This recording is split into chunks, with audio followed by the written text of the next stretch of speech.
devanciers, ils sont passés par où? Ils ont acheté leur tenue à la place Clichy, là-bas, là, ou au marché aux puces de Clignancourt. Mais c'est ça, posons-nous des vraies questions. Quelqu'un qui me dit, moi je suis devancier, alors qu'il ne peut même pas lire dans la Bible comme il faut, il ne peut pas nous donner des explications ou nous évangéliser correctement. Mais non, le diocèse est composé aussi de devanciers. Ils ne sont pas tous pareils, heureusement. Mais il n'y a pas besoin d'être devancier. La Bible, on le lit tous les jours. Même les petites filles qui viennent d'arriver, ils peuvent lire la Bible, vous voyez, et puis voir les passages qui nous guident chaque jour de notre vie. Alors donc, on voit qu'ils ne sont pas guidés par ça. Non, non, non, non, non, non, non. Ils sont guidés par la poche. Et puis c'est ça. On ne peut pas se dire chrétien céleste ou enfant de papa au chauffeur et prendre la Bible et mettre de côté. On ne peut pas vivre sans la Bible. C'est grâce à la Bible qu'on sait comment se lever le matin, comment passer sa journée. Mais si on prend déjà la Bible, parce que connaître Dieu, c'est lire ses saintes écritures. Si on ne lit pas la Bible, comment on peut savoir ce que Dieu aime, ce qu'il n'aime pas et tout ça? Tout ça, c'est un bon exemple. Donc, je me dis, tous ces dévanciers, s'ils prennent la Bible, ils mettent de côté, ils commencent à prendre l'argent comme leur Dieu, à prendre des femmes comme leur Dieu. Là, je répète encore, il y a quelque chose qui ne va pas. Et ils n'ont qu'à quitter l'église du christianisme céleste et aller ouvrir leur paroisse. C'est aussi simple que ça. Non, non, c'est pas on ne peut pas quitter, c'est trop juteux. C'est très juteux d'être pasteur, d'être grand devancier. C'est trop juteux. Il y a les onctions, il y a tout ça. Il y a les belles femmes, il y a beaucoup de choses. Donc voilà, quoi. Ils ne peuvent pas quitter. Ils ne peuvent pas quitter plutôt l'église. Ils ne peuvent pas. Donc, maintenant, pardon. Maintenant, moi, ce que je pense aussi dans l'ensemble, c'est qu'il y a quelque chose qui est très, très désagréable. La Bible, nos grands devanciers ou les petits jeunes hommes qui se prennent aussi pour... ne lisent pas la Bible comme il faut. Ils prennent dans la Bible, moi, je discutais un jour avec quelques jeunes devanciers et tout, et je leur disais, ils disaient, oui, il y a des grands, papa au chauffard, oui, il a eu plusieurs femmes, oui, mais les femmes aussi, vous nous dérangez, hein, parce que même le roi David, enfin, ils ont cité, on a l'impression que dans la Bible, là, pour eux, c'est juste un document truffé d'inceste et de choses bizarres. Et je dis, mais si tu le lis comme ça, là, c'est trop difficile. Il faut lire à travers les lignes, il faut lire avec l'Esprit de Dieu. Maintenant, si tu penses que David est tombé à cause d'une femme, est-ce que toi, tu es David? Dieu t'a dit que tu es David. Est-ce que tu es papa au cheval? Alors, donc, il ne faut pas ramener l'affaire. Donc, je pense que nos soi-disant pasteurs, là, et ceux qui les nomment, ils prennent dans la Bible juste ce qui les intéresse. Ça. Le reste, là, ça, on se débrouille avec ça. Donc, moi, je pense que réveillons-nous, parce qu'il y en a marre. Il y en a vraiment marre. Et Nous leur conseillons vraiment de repartir sur la bonne base. La bonne base, l'enseignement. Reprendre, les charger, les devanciers.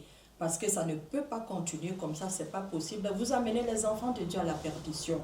Il est temps que tout le monde se réveille. Il est temps, réveillez-vous, vous les chargez, vous les devanciez, les mamans aussi. Réveillons-nous pour que l'œuvre de Dieu commence vraiment, pour que l'œuvre de Dieu avance. Parce que Dieu va demander des comptes. Vous qui vous proclamez pasteur maintenant, être pasteur là, ça vous amène où? C'est pour rajouter quoi dans tout ce que papa au cheval a laissé comme histoire? Moi, j'aimerais bien que vous nous expliquiez ce que ça va rapporter. Vous allez gagner quoi déjà en commençant par vous-même et vos propres familles?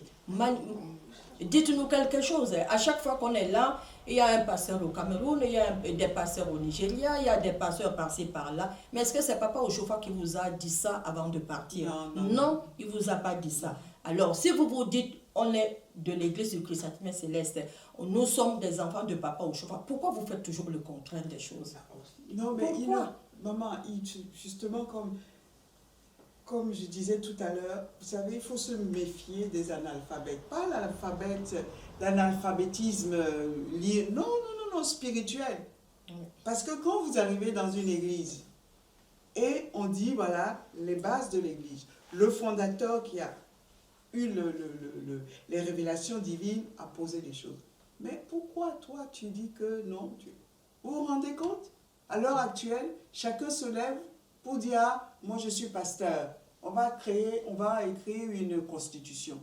Mais bien sûr, quand la base est faussée, quand les premiers pionniers, après Papa Oshofa, se sont levés pour dire, ah non, le moi, je là, vous savez, ça nous a conduit. À l'heure actuelle, chaque diocèse veut écrire la constitution, sa propre constitution. C'est pas normal. La constitution bleue, chacun veut écrire. Le Bénin a voulu écrire, ou a écrit, je ne sais même pas, parce que ce sont des choses, moi, qui me montent à la tête.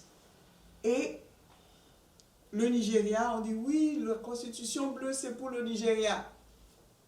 Bénin veut écrire. Le Gabon veut écrire. La Côte d'Ivoire va écrire. Bon, dites-moi, où est Papa Oshofa dans tout ça là? Les enseignements qu'on a donnés à Papa Oshofa là, c'est où là-dedans?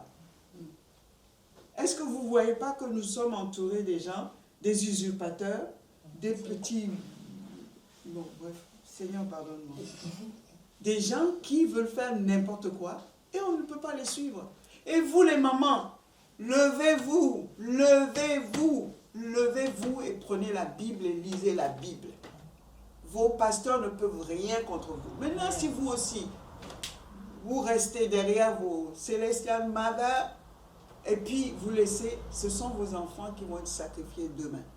Alors, levez-vous, essuyez vos peintures là et regardez le monde en face. Les enfants, vos enfants, on les sacrifie. Alors, soit on est dans l'église du christianisme céleste et on suit de Papa Oshofa et on suit ce qu'il a dit, ou alors on n'est pas dedans, on est ailleurs et on fait ce qu'on veut. Maintenant là, dites-moi, ceux qui ont écrit veulent écrire la Constitution. Maintenant, ils ne sont pas d'accord avec les autres pays aussi qui veulent écrire la Constitution. Le Bénin a écrit. Maintenant, il dit, mais pourquoi le Gabon va écrire sa Constitution? Ce n'est pas normal. Nous, le Bénin, on peut écrire notre Constitution, mais pas le Gabon. Pas le Togo va vouloir écrire. Alors, qu'est-ce qu'on devient?